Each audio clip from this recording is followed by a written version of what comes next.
Hello learner, today we will discuss our lecture 4 of Pharmaceutical Jurisprudence BP 505T. As we have discussed earlier about the objectives and definitions of Drug and Cosmetic Act 1940 with their rules 1945. We have also discussed about the legal definitions of schedule to the act and schedule to the rule. Now we will discuss about manufacture of drug. Which kind of drugs are prohibited for manufacturing? So, manufacture of drug other than those specified in schedule C, C1 and X, drug is specified in C, C1 but not specified in schedule X, drug is specified in schedule C and C1, C और C1 में हमारे biological products आते हैं, X में हमारे narcotic and psycho substances आते हैं, drug specified in schedule X but not in schedule C and C1, drug for the purpose of examination, test और एनालिसिस, कोई भी ड्रग हमारे एग्जामिनेशन के लिए, टेस्ट के लिए, एनालिसिस के लिए जा रही हो. लोन लाइसेंसेस वो होते हैं कि कोई ओनर है जिसका खुद का लाइसेंस है, वो मैन्युफैक्चरिंग ना कर रहा हो, उससे कोई लाइसेंस को बोरो करके वो मैन्युफैक्चरिंग कर रहा हो, third party. Repacking license, packing करने के लिए जो लाइसेंस प्रोवाइड किए जाते हैं. So manufacturing of drug, if drugs are manufactured on more than one premises, separate license are required in each set of premises. ठीक इसी तरीके से इंपोर्ट ऑफ ड्रग्स के लिए भी फैक्ट्री, अगर डिफरेंट फैक्ट्रीज है, एक बंदे की डिफरेंट फैक्ट्रीज हैं तो डिफरेंट लाइसेंस आर रिक्वायर्ड. इसी तरीके से मैन्युफैक्चरिंग ऑफ ड्रग के लिए if more than one premises are there तो separate licenses are required in each set of premises according to drug and cosmetic act. So there are two type of conditions to be satisfied for all manufacturing licenses. Number 1, conditions before a license is granted, condition after the license is granted. License grant होने से पहले conditions जो हैं उनको follow करना पड़ता है. Satisfied होता है अथॉरिटी तभी आपको लाइसेंस देगा. कंडीशंस, लाइसेंस लेने के बाद भी कुछ कंडीशंस हैं तब लाइसेंस ग्रांट होता है, उसको भी फॉलो करना पड़ता है. So let us discuss prohibition of manufacture and sale of certain drugs. कि कुछ ड्रग्स हमारी हैं उनकी मैन्युफैक्चरिंग और सेल प्रोहिबिटेड हैं, तो what are the conditions? From the date notified by state government, no person shall himself और by any other person on his behalf can manufacture for sale और फॉर डिस्ट्रीब्यूशन और sale, stock और exhibit और offer for sale और distribute. अगर notify कर दिया है, पहले भी मैंने आपको बताया, बाइफरगेट किया था कि हमारी जो ड्रग एंड कॉस्मेटिक्स हैं वो स्टेट गवर्नमेंट के थ्रू मैन्युफैक्चरिंग उनकी कंट्रोल की जाती है, सेल और डिस्ट्रीब्यूशन को कंट्रोल किया जाता है. अगर सेंट्रल स्टेट गवर्नमेंट ने नोटिफाई कर दिया है जिस डेट से, तो himself no person shall be allowed on his behalf to manufacture for sale और for distribution. Number 1, any drug which is not of standard quality, अगर उनकी क्वालिटी स्टैंडर्ड नहीं है, सब स्टैंडर्ड ड्रग्स हैं, मिसब्रांडेड हैं, adulterated हैं, spurious हैं, तो उनकी मैन्युफैक्चरिंग स्टेट गवर्नमेंट ने अगर मना कर दी है तो we are not able to manufacture, they are prohibited by notifying by state government on the date. जो भी डेट नोटिफाई की गई है उसके बाद से हम उसको मैन्युफैक्चर नहीं कर सकते हैं सेल और डिस्ट्रीब्यूट करने के लिए. Point 2, any cosmetic which is not of a standard quality or is misbranded or spurious, कोई भी हमारी जो कॉस्मेटिक्स हैं वो ओरिजिनल नहीं हैं, स्प्यूरियस हैं, सब स्टैंडर्ड क्वालिटी है उनकी, तो हम उसको मैन्युफैक्चर, सेल और डिस्ट्रीब्यूट करने के लिए या स्टॉकिंग करने के लिए भी नहीं कर सकते हैं, या हम ऑफर भी नहीं कर सकते उनको सेल और डिस्ट्रीब्यूट करने के लिए. Any patent medicine whose complete formula is not disclosed on the label and container, कोई भी हमारा पेटेंट मेडिसिन है अगर उसका कंप्लीट फॉर्मूला डिस्क्लोज नहीं किया गया है लेबल और कंटेनर पे, तो they are prohibited by state government on the notified date. अगर नोटिफाई कर दिया गया है उस डेट से हम उसको मैन्युफैक्चर नहीं कर सकते सेल और डिस्ट्रीब्यूट करने के लिए, या उसकी हम स्टॉकिंग नहीं कर सकते, उसको हम ऑफर नहीं कर सकते सेल और डिस्ट्रीब्यूट करने के लिए. Clear? Any drug which purports or claims to prevent, cure or mitigate any disease specified in Schedule J. कोई भी ड्रग है जो कि परपट करता है, क्लेम करता है प्रिवेंट करने के लिए, क्योर करने के लिए और मिटिगेट करने के लिए उन डिसीज़ को जो कि शेड्यूल जे स्पेसिफाई करता है। शेड्यूल जे क्या स्पेसिफाई करता है? कुछ डिजीजेज वो स्पेसिफाई करता है कि उसको हम क्योर और प्रिवेंट नहीं कर सकते हैं ड्रग से, और कोई ड्रग है जो कि ये क्लेम करती है कि हम शेड्यूल जे में जो डिसीज स्पेसिफाइड की गई हैं उनको हम क्योर कर सकते हैं, तो they are prohibited by state government, और जिस स्टेट को वो नोटिफाई हो जाएगा उस डेट से we can't sell, we can't distribute और we can't manufacture for sale और डिस्ट्रीब्यूट, और उसको हम ऑफर भी नहीं कर सकते स्टॉकिंग करने के लिए और सेल करने के लिए। Any cosmetic containing any ingredient which may render it unsafe or harmful for use under the directions indicated or recommended. कोई भी कॉस्मेटिक है उसमें जो इंग्रेडिएंट्स प्रेजेंट हैं अगर वो हार्मफुल इफेक्ट शो करते हैं, वो प्रेरित करते हैं कि वो हार्म देंगे, तो they are under the direction indicated और रिकमेंडेड। एनी ड्रग और cosmetic in contravention of the act और rule they are under sell or stock or exhibit or offer for sale or distribute any drug or cosmetic which has been imported or manufactured in contravention of the provision of this act or rule. Manufacture for sale or for distribution or sell, stock or exhibit or offer for sale or distribute any drug or cosmetic except under and in accordance with the conditions of a licensee issued for such purpose. License issued for such purpose. However, nothing in this section shall apply to the manufacturer subject to prescribe conditions of small quantities of any drug for the purpose of examination, test or analysis. The central government may also permit the manufacturer for sale or for distribution, sale, stocking or distribution of any drug or class of drug not being of standard quality. Central government can also permission दे सकता है for manufacturing, for sale or for distribute, for sale, stocking or distribution of any drug or class of drug not being of standard quality. Even person not being the manufacturer of a drug or cosmetic or his agent for distribution thereof shall, if so required, disclose to the inspector the name, address and the other particulars of the person from whom he acquired the drug or cosmetic. Any drug or cosmetic shall not be deemed to be misbranded, adulterated or spurious or to be below standard quality if there has been added thereto some innocuous substance or ingredient required for its manufacture or preparation as an article of commerce in a state fit for carriage or consumption and not to increase the bulk, weight or measure of the drug or cosmetic or to conceal its inferior or the other defect.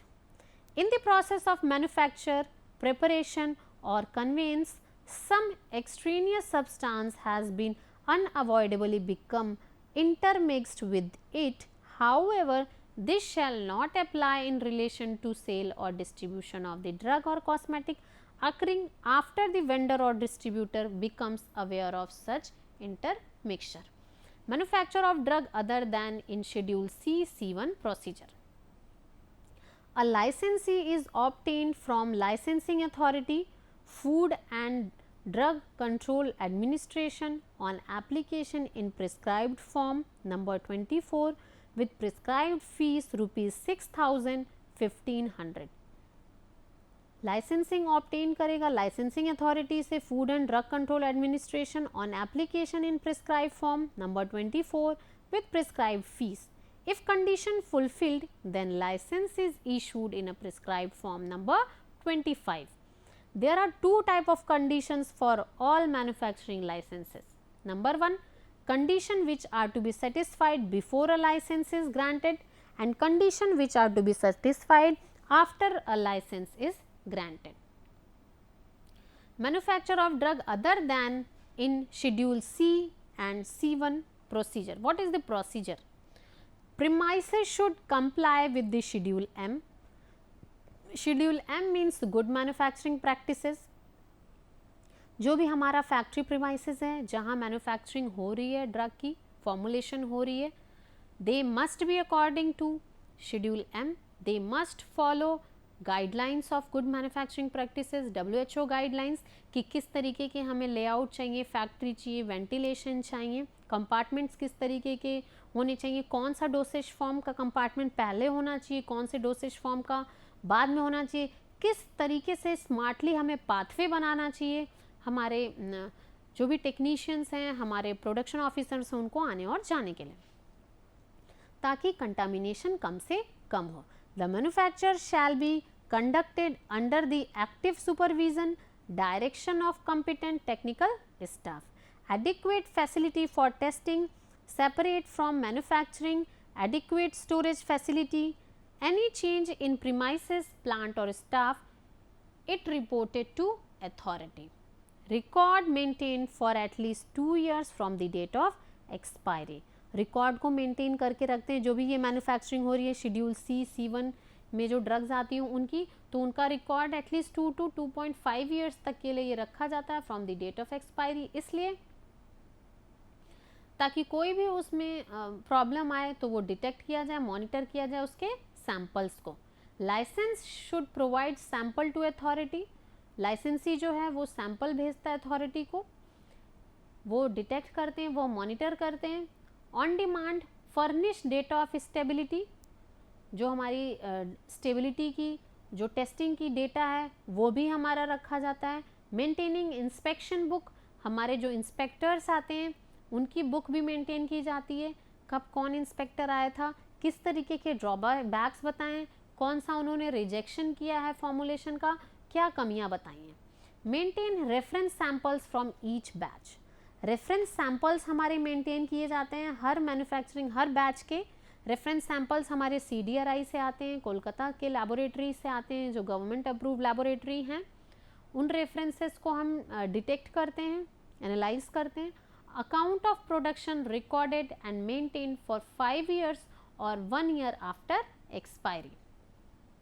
Manufacture of drug specified in schedule C and C1 में a license is obtained from licensing authority according to Food and Drug Control Administration on application in prescribed form number 27 with prescribed fees rupees 6,000-1,500.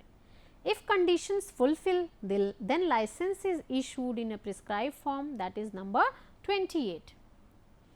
Now manufacture of drug specified in schedule C and C1 के क्या conditions हैं? Drug must be issued in previously sterilized sealed glasses और suitable containers. इसलिए ये conditions लगाई गई हैं क्योंकि जो C और C1 में आती हैं वो बायोलॉजिकल स्टरलाइज्ड प्रोडक्ट्स होते हैं, हार्मोन्स, सेरा, ये सारी चीज़ें होती हैं जिनमें माइक्रोबियल ग्रोथ होने के चांसेस होते हैं, इसलिए उनको स्टरलाइज्ड कंडीशन में रखा जाता है. So drug must be issued in previously sterilize sealed glass और suitable container. Container should comply with requirement of schedule F. Drug must comply with the standard of Schedule F. Some classes tested for aerobic and anaerobic microorganisms, say for example sera, insulin, pituitary hormones, इनका test हो सकता है. Serum tested for freedom from abnormal toxicities. Multi-dose container for liquid should contain preservatives. जो भी हमारे multi dose containers हैं liquid जिसमें हम स्टोर करते हैं उसमें प्रिजर्वेटिव्स प्रेजेंट होने चाहिए. of spore bearing pathogens. Parenteral in doses of 10 ml or more should be tested for freedom from pyrogens. Separate lab for culture and manipulation of spore bearing pathogens. Test for sterility should be carried out. Sterility testing बहुत ही ज़्यादा ज़रूरी है. According to Indian pharmacopoeia जो specification दे रखे हैं उसके according testing होगी ताकि हम माइक्रो ऑर्गेनिज्म को डिटेक्ट कर सकें, क्योंकि शेड्यूल C1 में हमारे बायोलॉजिकल प्रोडक्ट्स आते हैं और शेड्यूल C1 में जब 18 मंथ्स के लिए जो भी बंदा काम किया हुआ होता है और उसकी मिनिमम क्वालिफिकेशन B.Pharm होती है तो वो ड्रग इंस्पेक्टर के लिए अप्लाई कर सकता है. A license is obtained from licensing authority, Food and Drug Control Administration, application prescribed form number 27 with fees. This conditions and this condition is for schedule X. Manufacturing of schedule X के लिए क्या procedure है, license obtained होगा licensing authority से, ठीक है, on application in prescribed form number 27, fees देनी होगी 6000 and 1500। If condition fulfilled then license is issued in a prescribed form number 28B। What are the conditions, किस कंडीशन में manufacturing हो सकती है, accounts of all transactions regarding manufacturing should be maintained in serially bound and paged register preserved for 5 years. Manufacturing of Schedule X drugs procedures, account of drug used in manufacture, उसमें date of issue, name of drug, ये सारी चीज़ें क्यों लिखनी पड़ती है, क्योंकि schedule X हमारी सीएनएस पे एक्ट करती है, इससे एडिक्शन कॉज होता है लोगों को, इसलिए इसकी थोड़ी क्वांटिटी भी बहुत ज़्यादा इफेक्टिव होती है, इसलिए ये सारी चीज़ें हमें मेंटेन करनी होती है वाइल मैन्युफैक्चरिंग। तो account of drug used in manufacture, that is date of issue, name of drug, opening balance, anticipated yield, actual yield, wastage and qualification. Account of production, अब इससे पहले थी जो हमारी ड्रग यूज़ हो रही मैन्युफैक्चरिंग के लिए, and the next one is account of production, date of manufacture, name of drug, batch number, anticipated yield, actual yield, wastage, qualification, quantity of raw material।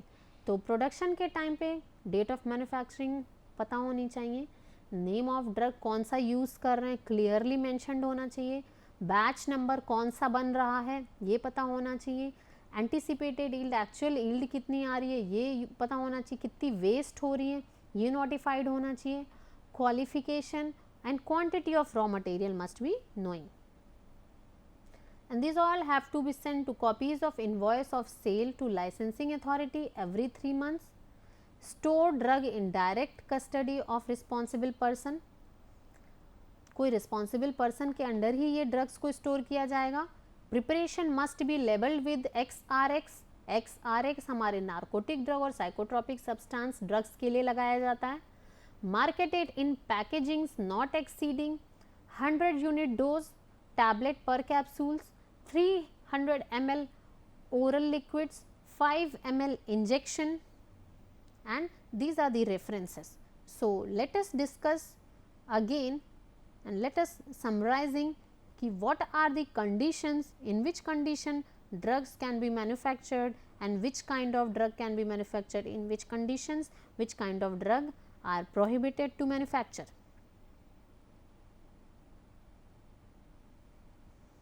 So जो भी हम मैन्युफैक्चरिंग करते हैं drug की, वो अगर एक प्रीमाइसेस से ज़्यादा प्रीमाइसेस में करते हैं तो सेपरेट लाइसेंसेस चाहिए, ये पहले ही पता है। अगर हमें 2 टाइप्स ऑफ कंडीशन सेटिस्फाई करनी होती है फॉर मैन्युफैक्चरिंग लाइसेंस, लाइसेंस लेने के लिए before license is granted and after the license is granted. Conditions को हमेशा फॉलो करना पड़ता है, अदरवाइज आपका लाइसेंस सस्पेंड किया जा सकता है। Prohibition of manufacture and sale of certain drugs, कोई भी ड्रग हमारी स्टैंडर्ड क्वालिटी की अगर नहीं है, मिस ब्रांडेड है, अडल्ट्रेटेड है, स्पूरियस है, तो हम उसकी मैन्युफैक्चरिंग नहीं कर सकते। कोई भी कॉस्मेटिक है, स्टैंडर्ड क्वालिटी नहीं है और इज़ इन मिस ब्रांडेड और स्पूरियस, मिस ब्रांडेड है, स्टैंडर्ड नहीं मेंटेन्ड है, तो उसकी हम मैन्युफैक्चरिंग नहीं कर सकते सेल करने के लिए और डिस्ट्रीब्यूट करने के लिए। कोई भी पेटेंटेड मेडिसिन है जिसका कंप्लीट फॉर्मूला नहीं दिया हुआ है लेबल और कंटेनर पे, तो भी हम उसको मैन्युफैक्चर नहीं कर सकते। एनी ड्रग विच पर्पस और क्लेम टू प्रिवेंट, क्योर और mitigate any disease specified in schedule J, वो ये क्लेम करता है कि जो शेड्यूल जे में जो डिसीज़ दी हुई हैं वो बहुत सारे हमारे किसी भी ड्रग से क्योर नहीं होती हैं, सिर्फ और सिर्फ रेगुलेट और कंट्रोल हो सकती हैं, तो उन डिसीज़ को वी कैन कंट्रोल, तो क्या होगा, उनकी भी मैन्युफैक्चरिंग हम नहीं कर सकते डिस्ट्रीब्यूट और सेल करने के लिए या स्टॉकिंग करने के लिए। कोई भी कॉस्मेटिक्स है containing any ingredient which may render it unsafe or harmful for use, render the direction indicated or recommended। तो ये सारे हमारे कंडीशंस हैं जिसमें हमारे मैन्युफैक्चरिंग और सेल की कुछ ड्रग्स की प्रोहिबिटेड है। मैन्युफैक्चरिंग होती है ड्रग्स की अदर देन C और C1 की, क्या प्रोसीजर है, लाइसेंस लेना होता है बाय लाइसेंसिंग अथॉरिटी, जो कि प्रिस्क्राइब्ड फॉर्म में होता है नंबर 24, और फीस देते हैं उसकी। अब जब कंडीशंस फुलफिल हो जाती हैं तो प्रिस्क्राइब फॉर्म में लाइसेंस इशू होता है फॉर्म नंबर 25 के। ठीक है, तो ये हमारे थे manufacturing of drug other than in schedule C and C1 procedure. Drug other than in C1 procedure के जो भी हमारे कंडीशंस हैं, जो हमारे प्रीमाइसेस हैं, वो शेड्यूल M को फॉलो करना होना चाहिए। Manufacture shall be conducted under the active supervision, adequate facility for testing, separate from manufacturing, adequate storage facilities. Any change in premises, plant or staff is reported to authority. कोई भी हम changes लाते हैं plant में, ठीक है, तो वो भी हमें अथॉरिटी को रिपोर्ट करना पड़ता है। मैन्युफैक्चरिंग अगर ड्रग की हो रही है जो कि शेड्यूल C और C1 में स्पेसिफाइड है, तो लाइसेंस लेना पड़ेगा लाइसेंसिंग अथॉरिटी से। एप्लीकेशन बाकायदा प्रिस्क्राइब फॉर्म में देना होगा नंबर 27, और वो पास हो जाता है, फुलफिल हो जाता है, तो फॉर्म नंबर 28 में लाइसेंस आपको इशू हो जाता है और प्रिस्क्राइब फीस भरनी होती है। कंडीशंस दी हुई हैं, प्रीवियसली स्टरलाइज सील ग्लास में ही ड्रग हमारी इशू होती हैं क्योंकि माइक्रोबियल स्पोर्स का ग्रोथ हो सकता है। ग्रोथ हो जाने से पायरोजेंस क्रिएट होंगे। Container should comply with requirement of schedule F. Drug must comply with this standard of Schedule F. Some class tested for aerobic and anaerobic microorganism, sera, insulin, pituitary hormones, and serum tested for freedom from abnormal toxicity. Multi-dose container for liquid should contain preservatives of spore-bearing pathogens. Separate lab बनाई जाती है culture और manipulation of spore bearing pathogens के लिए। Test for sterility भी करना पड़ता है इनमें क्योंकि शेड्यूल C1 में हमारे बायोलॉजिकल हार्मोन्स सीरम्स आते हैं जिसमें स्पोर के ग्रोथ हो सकते हैं, माइक्रोबियल ग्रोथ हो सकते हैं। शेड्यूल X ड्रग्स की मैन्युफैक्चरिंग के लिए भी लाइसेंस लेना पड़ता है, प्रिस्क्राइब फीस भरनी होती है, फुलफिल हो जाता है तो प्रिस्क्राइब फॉर्म में फॉर्म नंबर 28B लाइसेंस मिलता है अकॉर्डिंग टू 28B। कंडीशंस क्या हैं? ड्रग अगर यूज़ कर रहे हैं मैन्युफैक्चरिंग के लिए तो issue, name of drug, balance, anticipated yield, actual yield, wastage, qualification, ये सारी चीज़ें नोटेड होनी चाहिए। प्रोडक्शन के टाइम पे date of manufacture, name of drug, batch number, actual yield, wastage, qualification, quantity of raw material must be noted. और ये copy send की जाएगी इनवॉइस इसका for sale to licensing authority every 3 months पे। Store में drug अगर ये store की जा रही है तो एक रिस्पॉन्सिबल पर्सन के कस्टडी में होगा और इसकी जो प्रिपरेशन होगी उस पर जो लेबलिंग होगी शेड्यूल X की वो XRX से होगी। Marketed in packaging not exceeding, जो हमारे 100 यूनिट डोज टैबलेट कैप्सूल्स होंगी 100 यूनिट से ज़्यादा नहीं होंगी क्योंकि हमारी जो X है वो narcotic drugs, psychotropic substances drugs होती हैं। 300 ml ओरल लिक्विड्स होने चाहिए, 5 ml इंजेक्शन होना चाहिए, उसका वॉल्यूम इससे ज़्यादा एक्सीड नहीं करना चाहिए क्योंकि हमारी ड्रग एडिक्शन होता है इससे। और इसीलिए इसकी जो मैन्युफैक्चरिंग होती है शेड्यूल X की वो कुछ कंडीशंस, टर्म्स एंड कंडीशंस के थ्रू होती है। प्रॉपर लाइसेंस इनको ग्रांट करना पड़ता है, फीस देनी पड़ती है। अगर लाइसेंसिंग अथॉरिटी फुलफिल हो पाता है तभी इनको लाइसेंस ग्रांट करता है अंडर फॉर्म नंबर 28B। बहुत सारी कंडीशंस होती हैं और जो भी हमारे अकाउंट होते हैं of all transactions regarding manufacturing वो मेंटेन किए जाते हैं in serial bond and page register for 5 years, 5 साल के लिए प्रिजर्व करके रखे जाते हैं। इसीलिए जो हमारे अकाउंट ऑफ ड्रग की अगर हम बात करें मैन्युफैक्चरिंग के लिए तो ये सारी हमें इंफॉर्मेशंस पर्कुलेट करके रखनी पड़ती हैं एंड अकाउंट ऑफ प्रोडक्शन में भी ये सारी इंफॉर्मेशंस पर्कुलेट करनी पड़ती हैं। क्वांटिटी जो रॉ मटेरियल की है that is also very much important and wastage, कितना वेस्ट हो रहा है drug, that is also very much important.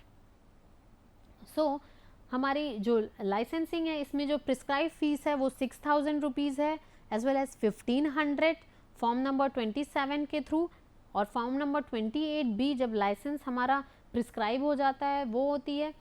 और जो हमारे C और C1 की अगर हम बात करें तो C और C1 हमारे बायोलॉजिकल प्रोडक्ट्स, हार्मोन, सीरम्स होते हैं जिसमें माइक्रोब्स के ग्रोथ होने के चांसेस होते हैं, इसलिए इनकी कंडीशंस ऐसी होनी चाहिए कि उसमें माइक्रोब्स ग्रो ना हो जब उनके ड्रग्स को हम इशू करें, सील्ड ग्लास में दें, एक सूटेबल कंटेनर में दें, और जो हमारा कंटेनर है वो कंप्लाई करे शेड्यूल एफ के रिक्वायरमेंट को. Drug must comply with the standard of schedule F and some classes tested for, बहुत सारी हमारी क्लास जो हमारे CC1 में आती हैं ड्रग्स, वो एरोबिक और एनारोबिक माइक्रो ऑर्गेनिजम्स की टेस्टिंग होती है. से for example sera, insulin, pituitary hormones, इनकी टेस्टिंग होती है कि कहीं कोई माइक्रोबियल ग्रोथ ना हुआ हो. लाइसेंस इसमें भी लेना होता है. लाइसेंसिंग अथॉरिटी देती है, प्रिस्क्राइब फीस लेती है, सेम है 6,000-1,500 अंडर प्रिस्क्राइब फॉर्म नंबर 27. अगर वो लाइसेंसिंग अथॉरिटी फुलफिल हो जाते हैं कंडीशन से तो वो लाइसेंस इशू कर देते हैं इन अ प्रिस्क्राइब फॉर्म नंबर 28. तो अगर CC1 के अलावा मैन्युफैक्चरिंग हो रही है ड्रग की, तो उनकी जो ड्रग की मैन्युफैक्चरिंग हो रही है, जो भी इशुएंस हो रहा है, वो रिकॉर्ड मेंटेन किया जाता है for at least 2 years from the date of expiry. Sample authority को, लाइसेंसी को भेजना पड़ता है on demand. Furnish data of stability भी देना होता है. इंस्पेक्शन बुक को मेंटेन करके रखना पड़ता है. रेफरेंस सैंपल्स आते हैं टेस्टिंग के लिए, वो CDRI से आते हैं. Account of production recorded and maintain for 5 years और 1 year आफ्टर एक्सपायरी. और हमारा जो मैन्युफैक्चरिंग हो रही है ड्रग की, other than in schedule C and C1 procedure, they must comply with schedule M, that is good manufacturing practices.